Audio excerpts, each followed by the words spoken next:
तो एनिमे का ये कॉमन कोट तो तुम लोगों ने सुना ही होगा कि a villain is just a broken hero, जिनके गोल्स तो नोबल थे पर उन्हें अचीव करने के मेथड्स नहीं। लेकिन उनके इस नोबल इंटेंट की वजह से we all love and respect them, जिसके काफी अच्छे एग्जांपल है Madara, Pain, Meruem, Aizen etcetera, जिनके एक्शंस तो क्वेश्चनेबल थे पर उन्हें करने की वजह उनकी काफी नोबल थी। पर हर विलन ऐसे नोबल इंटेंट नहीं रखता है। ज्यादातर विलेनस कैरेक्टर ऐसे विशेष और क्रूल बीइंग्स होते हैं जो कि अपने प्लेजर और सेल्फ सर्विंग गोल्स को अचीव करने के लिए किसी भी लेंथ तक जाकर किसी को भी हार्म कर सकते हैं। And doesn't matter how you look it, उनके एक्शंस को किसी भी एंगल से as a noble act justify नहीं किया जा सकता है। और आज के वीडियो में हम लोग एनिमे के ऐसे ही टॉप 5 मोस्ट इविल विलेंस को रैंक करेंगे। पर वीडियो को शुरू करने से पहले मैं कुछ चीजें क्लेरिफाई कर देना चाहता हूँ। देखो, इन कैरेक्टर्स की बुराई को स्केल करने के लिए कोई भी और मेथड एग्जिस्ट नहीं करता है सिवाय मेरे पर्सनल ओपिनियन के, कि ये कैरेक्टर अगर मेरे साथ कुछ बुरा करें तो हाउ आई फील और उसके कॉन्सिक्वेंसेस क्या होंगे। और इसलिए ये लिस्ट टोटली सब्जेक्टिव है, क्योंकि ये बेस्ड है उन कैरेक्टर्स की मेरी पर्सनल अंडरस्टैंडिंग पर, जिनके एक्शंस को मैं किसी भी तरीके से जस्टिफाई नहीं कर पाया कि ये उन्हें छोड़कर किसी भी और पर्सन के लिए बेनिफिशियल हो। तो बिना किसी देरी के लेट्स स्टार्ट दिस।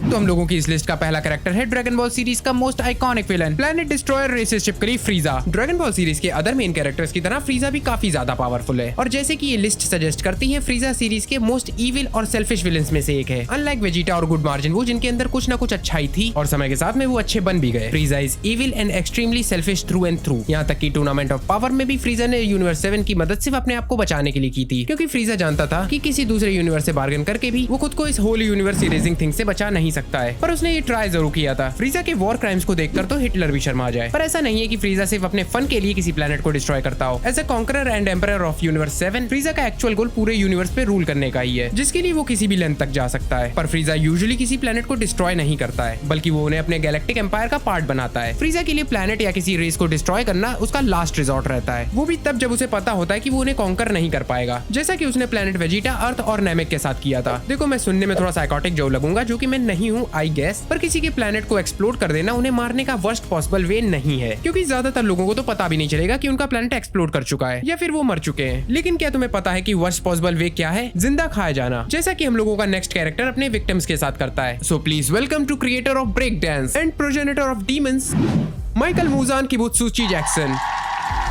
तो देखो, मूजान हम लोगों की इस लिस्ट का एक लौता ऐसा कैरेक्टर है जिसको हम लोग गुड या इविल की कैटेगरी में नहीं रख सकते हैं। और ऐसा मैंने क्यों कहा, इसकी वजह ये है कि मूजान जो भी करता है वो उसकी जरूरत भी है और थोड़ी उसकी सेल्फिशनेस भी। मूजान को बचपन से ही एक अनक्योरेबल डिजीज थी, जिसकी वजह से उसे पता था कि वो ज्यादा समय तक जी नहीं पाएगा, पर एक एक्सपेरिमेंटल ट्रीटमेंट की वजह से वो डीमन बन गया, जिसकी वजह से उसकी बीमारी तो ठीक हो गई, पर इसकी एक कॉस्ट थी कि वो कभी सनलाइट में नहीं जा पाएगा और उसे सर्वाइव करने के लिए ह्यूमन फ्लैश एंड ब्लड की जरूरत पड़ेगी। तो जैसा कि हम इंसानों को सर्वाइव करने के लिए फूड की जरूरत पड़ती है, और उसके लिए हम लोग जानवरों को मारते भी हैं, मूजान की सिचुएशन भी इससे कुछ अलग नहीं थी। और अगर हम लोग मूजान को इस बात के लिए बुरा समझते हैं तो फिर हम लोग क्या हुए। लेकिन इस बात पे अगर तुम लोगों को मूजान पर दया आ रही है तो ये भी सही नहीं है। मूजान को किसी इंसान या फिर किसी डीमन की कोई भी परवाह नहीं है, और उसे किसी भी इंसान को मारने में कुछ भी फील नहीं होता है, क्योंकि मूजान एक्सट्रीमली सेल्फिश है अपनी जिंदगी के लिए। एज अ ह्यूमन, मूजान ने अपनी पूरी जिंदगी डेथ के फियर में गुजारी थी, तो डीमन बनने के बाद में as a any living being जो कि इंस्टिंक्टिवली अपने सर्वाइवल को प्रायोरिटी देते हैं, मूजान ने भी वही किया जो कि उसके सर्वाइवल को सिक्योर कर सके। पर सिर्फ इस वजह के लिए उसे अच्छा भी नहीं कहा जा सकता है। अपनी लाइफ को प्रायोरिटी देना जरूरी है, पर दूसरों की लाइफ को सैक्रिफाइस करके नहीं। और अपनी इसी सेल्फिशनेस की वजह से मूजान हम लोगों की लिस्ट में नंबर 4 पे आता है। देखो, मूजान ने एज अ डीमन जो भी किया उसे करने की उसके पास में एक वजह थी, बट अनलाइक मूजान हम लोगों की लिस्ट के नेक्स्ट कैरेक्टर ने जो भी हॉरिफाइंग एक्ट्स किए हैं, उन्हें करने की उसके पास में कोई भी वजह नहीं थी सिवाय अपने नार्सिसिस्टिक ईगो और गॉड कॉम्प्लेक्स को सेटिस्फाई करने के।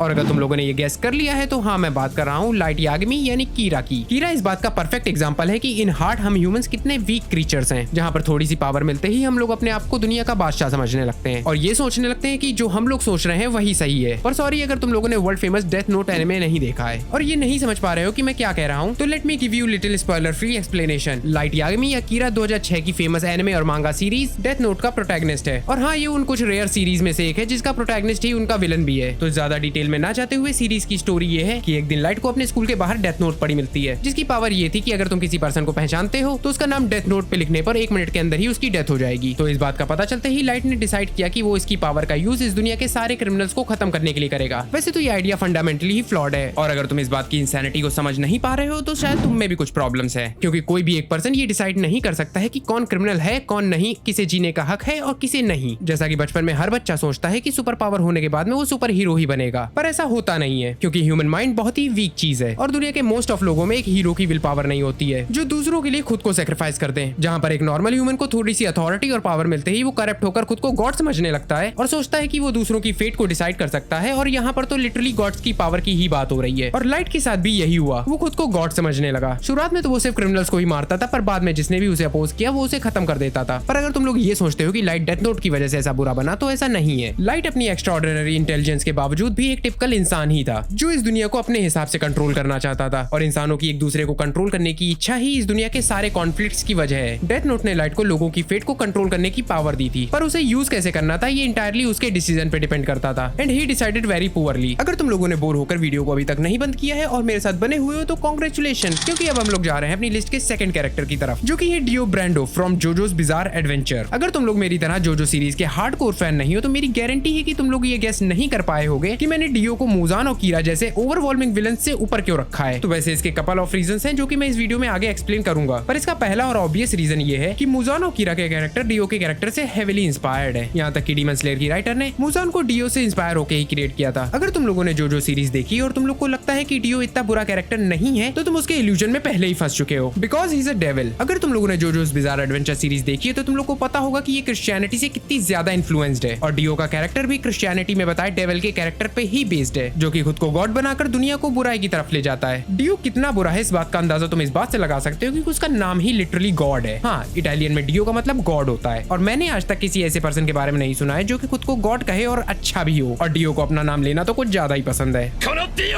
डियो इस बात का परफेक्ट रिप्रेजेंटेशन है कि किसी विलन को इंटरेस्टिंग बनाने के लिए उसे very sad and traumatising back story या कोई नोबल गोल देने की जरूरत नहीं है। जैसा कि लोग कहते हैं कि कोई पर्सन बुरा पैदा नहीं होता है बल्कि दुनिया के द्वारा बनाया जाता है, पर ये बात डियो के लिए लागू नहीं होती है। He is epitome of evilness. यहाँ तक कि सीरीज के राइटर हिरोहिको अराकी ने भी स्टोरी में इस बात को हाईली एम्फसाइज किया है कि डियो इज बॉर्न इविल, जो कि उसके एक्शन से समझ में आ भी जाता है। ही killed his father bye poisoning him, पर ये जस्टिफाई किया जा सकता है क्योंकि उसके फादर अल्कोहलिक थे और उसे और उसकी मदर को काफी अब्यूज करते थे जिसकी वजह से उसकी मदर की डेथ हो गई थी। तो as a act of revenge he killed his father. पर ये जस्टिफाई नहीं हो सकता है कि उसने जोनाथन जोस्टार के फादर जॉर्ज जोस्टार को, जो कि डियो को अपने बेटे के जैसा मानता था, उन्हें भी पॉइजन देकर मारने की कोशिश की थी। यहाँ तक कि डियो ने जोनाथन के डॉग को भी जिंदा जला दिया था, वो भी इंसान रहते हुए। वैम्पायर बनने के बाद में तो उसने जो हॉरिफाइंग एक्ट्स को कमिट किया है उसे तो इस एक वीडियो में कंटेन भी नहीं किया जा सकता है। पर लोगों को पॉइजन से मारना, जिंदा जला देना या फिर खा जाना किसी भी विलन को इस लिस्ट में सेकंड स्पॉट नहीं दिला सकता है unless he did something worse, and he did. देखो, डियो चाहे कितना भी बुरा हो पर था तो वो ह्यूमन ही, और सारे ह्यूमंस की तरह डियो का डिजायर भी इस दुनिया में हैप्पीनेस पाना था और इस हैप्पीनेस के परसूट के लिए उसने हेवन प्लान क्रिएट किया। देखो, जोजो पार्ट 6 में इस प्लान को टेक्निकली फादर पूची ने परफॉर्म किया था, पर इस प्लान की सक्सेस की मेन की डियो था। देखो, हेवन प्लान को मैं इस वीडियो में फुली एक्सप्लेन नहीं करने वाला हूँ क्योंकि ये खुद में ही एक सेपरेट वीडियो रिक्वायर करता है, जो कि अगर तुम लोग चाहो तो मैं आगे बना दूंगा। देखो, मोटी मोटी डिटेल ये है कि इस प्लान का वर्क डियो और इस दुनिया के हर इंसान को उसकी डेस्टिनी से अवेयर कराना और सिर्फ डियो को अपनी और दूसरों की डेस्टिनी को कंट्रोल करने की पावर देना था, जिसकी वजह से लोगों को अपने फ्यूचर के बारे में पता तो होता है पर वो उसे चेंज करने के लिए कुछ कर नहीं सकते हैं। तो एक नॉर्मल इंसान के पर्सपेक्टिव से देखा जाए तो क्या ये बुरा है? अपने फ्यूचर के बारे में पता होना यकीन मानो बहुत बुरा है, और वो भी तब जब तुम उसे चेंज करने के लिए कुछ भी नहीं कर सकते हो। It's just like a mental prison जिससे कभी तुम एस्केप नहीं कर सकते हो, और ये सब कुछ डियो ने अपनी पर्सनल हैप्पीनेस के परसूट के लिए किया था। तो इस वजह से डियो का इस लिस्ट में सेकंड स्पॉट तो जस्टिफाई होता ही है। तो चलो अब बात करते हैं अपनी इस लिस्ट के नंबर 1 मोस्ट इविल विलन के बारे में, पर उससे पहले कुछ ऑनरेबल या फिर डिसऑनरेबल मेंशन जिन्हें मैं इस लिस्ट में रखना चाहता था पर किसी वजह से नहीं रख पाया। पहला है ग्रिफिथ फ्रॉम बिजर्क। देखो, ग्रिफिथ को मैंने इस लिस्ट में सिर्फ इसलिए नहीं रखा है क्योंकि मैंने बिजर्क मांगा भी कंप्लीट नहीं की है, पर मुझे पता है कि उसने पावर पाने के लिए कुछ बहुत ही हॉरिफाइंग चीजें की हैं, जिसमें से एक था कि उसने अपने सारे फ्रेंड्स को मार करके उनकी आत्माओं को नर्क की आग में जलने के लिए छोड़ दिया था। और दूसरा है डोफ्लामिंगो, जिसने एक इंटायर कंट्री को अपना स्लेव बना के रखा था और जो भी उसे अपोज करता था वो उसे एक टॉय में बदल देता था। पर ये सिर्फ इतना ही नहीं था, जो भी पर्सन टॉय बनता था उसे जितने भी लोग कभी भी आज तक जानते थे उनकी मेमोरीज से उसका नामो निशान मिट जाता था, जैसे कि वो पर्सन कभी एग्जिस्ट ही नहीं करता था। पर जिस पर्सन को टॉय बनाया जाता था उसे सब कुछ याद रहता था और उसे ये फोर्सफुली देखना पड़ता था कि उसकी फैमिली और फ्रेंड्स उसे भूल चुके हैं। पर डोफ्लामिंगो की ये बुराई कुछ भी नहीं है हम लोगों की लिस्ट के नंबर 1 कैरेक्टर के आगे।